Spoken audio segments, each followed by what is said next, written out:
ustedes ponen la página del colegio, que es esta, sites.google.com/colsaludcopsur.edu.co/inicio. Allí encuentran esta pantalla inicial y ustedes consultan acá donde dice áreas académicas. Por acá bajan a jornada tarde. Cuando le dan clic en la flechita, vamos a naturales. Cuando le dan clic en naturales, encuentran el profesor Ricardo Viveros y si ustedes leen, acá dice actividades aprende en casa y la primera dice grado sexto biología. Esa es la de ustedes. Entonces allí damos clic y encontramos inmediatamente este taller que tiene todas las indicaciones para lo que hay que hacer. Voy a agrandarlo un poco para que vean mejor.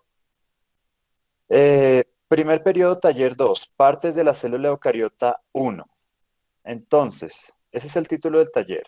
La primera indicación que yo les pongo acá es copiar en el cuaderno de Ciencias Naturales el siguiente texto y resolver el ejercicio para enviarlo al correo electrónico rviveros@colsaludcopsur.edu.co a más tardar el 26 de febrero de 2021. El que se pase de esa fecha ya les voy a dar las indicaciones, pero básicamente eh, no se le, prácticamente no se le evaluará si se pasa de esa fecha, entonces tengan en cuenta esa fecha, envíenlo antes. También les recomiendo, si pueden estos mismos días, hoy estamos, por ejemplo, en la semana del 15 al 19 de febrero, es decir, pueden hacer ese taller esta misma semana, enviarlo y si lo logran enviar esta semana, yo podría incluso, si tenemos el suficiente tiempo, enviar a vuelta de correo una retroalimentación para que ustedes puedan mejorar ese taller en caso de que se necesite. Bueno, partes de la célula eucariota 1. Tenemos primer subtítulo, estructuras celulares. Entonces acá tenemos que las estructuras de las células son compuestos biomoleculares que pueden estar en el interior del citoplasma de la célula, en su periferia externa o interna, y llevan a cabo muchas funciones. Dentro de las estructuras celulares tenemos dos puntos. Entonces ustedes, si hacen bien este taller, toman el cuaderno de Ciencias Naturales y van copiando título, parte de la célula eucariota 1, es subtítulo, estructuras celulares, y van copiando eso. Entonces, primero, membrana plasmática. Acá tenemos la estructura general de la membrana plasmática. Yo acá les digo que estos cositos naranjas que se encuentran en la mitad se llaman fosfolípidos. Y hay dos capas de fosfolípidos, esta y la que está acá abajo. Esas dos capas de fosfolípidos conforman la membrana plasmática. Ahora, esta membrana plasmática tiene estas estructuras como azul verdosas, que son proteínas transmembranales, porque atraviesan toda la membrana. También tenemos proteínas periféricas, que son las que están en la zona externa de la membrana, y proteínas internas. Todas esas hacen parte de la membrana plasmática.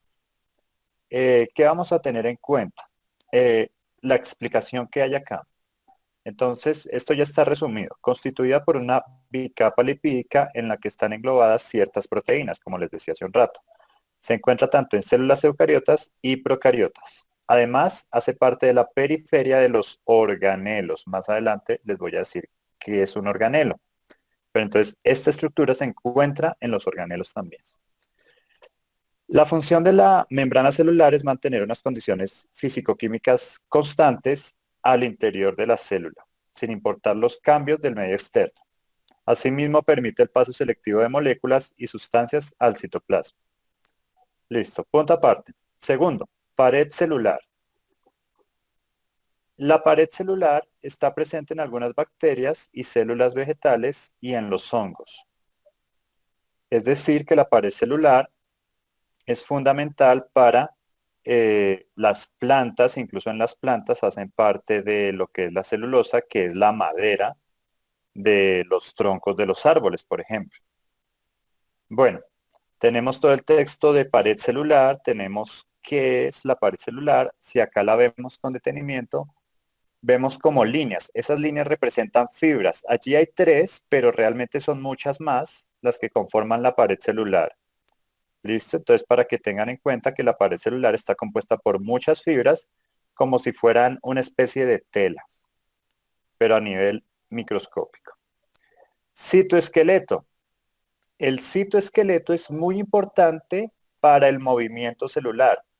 Ustedes van a tener en cuenta lo que dice acá, van a leer eso, pero también tengan en cuenta presente que es el movimiento, es lo que permite el movimiento de las células. Es decir, nuestras células tienen citoesqueleto, pero por ejemplo, las células de la planta no tienen citoesqueleto. Y eso es muy importante. Hablo de las células de las plantas, de la mayoría de plantas, no todas. Hay algunas que sí pueden moverse, que son las microscópicas, como la euglena, que ellas tienen la capacidad de movimiento gracias al citoesqueleto. Cuarta estructura celular, cilios y flagelos. Estas son proyecciones de la célula, por así decirlo, el flagelo es como la colita de muchas células. Por ejemplo, el espermatozoide tiene un flagelo que le permite moverse en el agua. Las euglenas pueden tener uno o dos flagelos. Los cilios son más corticos e incluso se presentan en algunas de nuestras células. Nosotros tenemos en nuestras células cilios. Eh, ¿Para qué sirven? Para el movimiento de la célula cuando hablamos de unicelular. Pero en nuestro caso, ¿para qué puede servir los flagelos, por ejemplo, en nuestro sistema respiratorio? Para ayudar a mantener hidratada la piel interna de nuestros pulmones, desde que están desde el órgano hasta la nariz. ¿Por qué? Porque allí entra y sale constantemente aire, entonces tiende a secarse mucho la piel interna, por así decirla, de los pulmones. Para que no se seque, entonces los cilios mueven una serie de azúcares y sustancias líquidas dentro de esa piel para que se mantenga hidratada y nosotros podamos estar respirando sin deshidratarnos. ¿Qué pasa ahora con el virus del COVID? ¿Qué pasa ahora con la gripa y demás?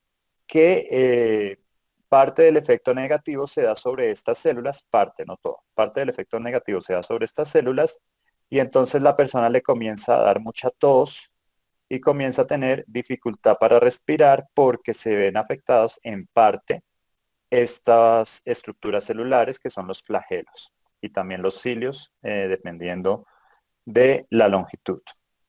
Entonces acá nos dicen que son los cilios.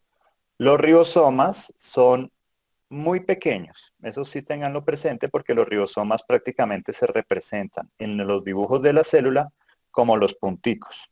Eh, pero si nosotros agrandamos esos punticos, resulta que cada puntico está compuesto por dos subunidades, una grande y una pequeña. La grande es la que vemos acá arriba y la pequeña es la que vemos acá abajo. Y pues más adelante en los siguientes grados vamos a explicar cómo estas dos partes se unen con otras moléculas para unos procesos celulares. Con estos 5 completamos las estructuras celulares y vamos a organelos celulares. ¿Qué son los organelos celulares? Acá nos dice, se refiere a partes específicas de la célula donde se llevan a cabo una función específica y se encuentra rodeada por una membrana plasmática. Y los principales organelos son, recuerden que vimos membrana plasmática arriba, pues acá todos los organelos deben tener una membrana plasmática que los rodea. El principal organelo que vamos a ver es el núcleo, el que está en el centro de la célula, que da un color más oscuro.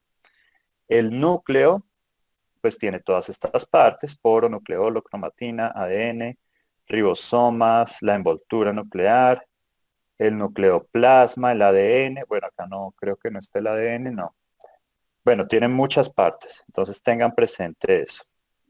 Acá nos dan la explicación de qué es el núcleo, en qué células se encuentra, acá lo dice, porque solo se encuentran este tipo de células, las eucariotas, es decir, las vegetales y las animales, y nos dice cómo está organizado de manera interna. También nos dice que puede ser, generalmente es esférico, es decir, redondeado, pero también puede tomar distintas formas dependiendo de, el tejido donde se encuentre. El segundo organelo que vamos a ver es el retículo endoplasmático.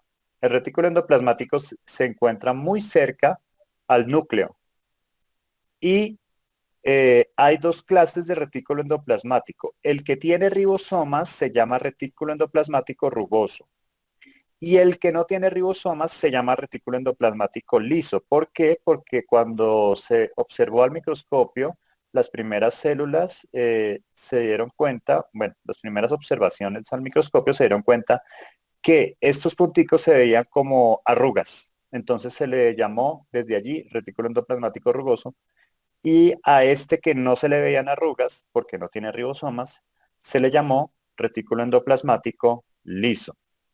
Acá nos explican de qué se trata y con esos dos organelos y esas 5 estructuras terminamos este taller y nos dan las indicaciones. Las indicaciones son las siguientes, que son muy importantes. Copiar en el cuaderno a mano el texto completo y hacer los respectivos dibujos. Esos dibujos, ojo, van con partes. Los pueden calcar o no, como les parezca mejor.